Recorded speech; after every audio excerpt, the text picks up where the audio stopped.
ताक, दही आणि लस्सी सोबत हा उन्हाळा बनवा अधिक टेस्टी, अधिक कूल. गोकुळ सोबत गोकुळ.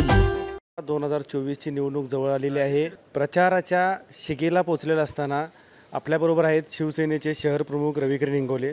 त्यांना विचारूया की त्यांचं मत काय सर. या प्रचारात खूप धुरळा उडलेला आहे, तुमचं मत काय? प्रचारात धुरळा उडलेला नाही, शिवसेनेमुळे गद्दारांचा धुरळा उडलेला आणि आता चुकीच्या पद्धतीनं वक्तव्य करत काही स्टेटमेंट करणं, लोकसभेच्या निवडणुकीमध्ये बावड्याच्या विकासावर बोलणं. मुळात बावड्याचा विकास कुठलाच कुठं.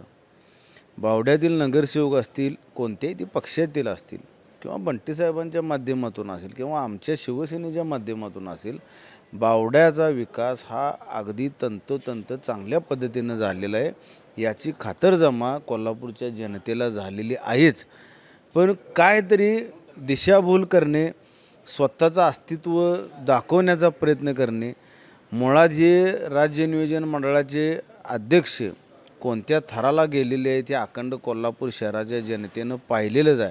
त्यांच्याकडे कोणतेही मुद्दे शिल्लक नसल्यामुळे काही ना काहीतरी उकरून काढून आपल्याला काहीतरी एक फार मोठा हंडा सापडतोय का ह्या प्रयत्नात ते आहेत असं मला वाटतं. राजेंच्या प्रचारात आता महाविकास आघाडी कुठपर्यंत पोहोचली? राजेंच्या प्रचारामध्ये शिवसेना उद्धव बाळासाहेब ठाकरेंच्या माध्यमातून अतिशय चांगल्या पद्धतीचं काम सुरू आहे. कोल्हापूर जिल्ह्यामध्ये ह्या लोकसभेच्या मतदारसंघामध्ये 2-2.25 लाख मतदान आमच्या शिवसेनेचं आहे आणि हे अखंड मतदान एकतर्फी सन्मान्य छत्रपती शाहू महाराज यांना मिळणारच आणि ह्या शिवसेनेच्या आमच्या पक्षाच्या जोरावर शाहू महाराज विजय झालेलेच आहेत हे घोषित करायचं फक्त राहिलेलं आहे. लोकसभेच्या निवडणुकीत आरोप प्रत्यारोप होत राहतात.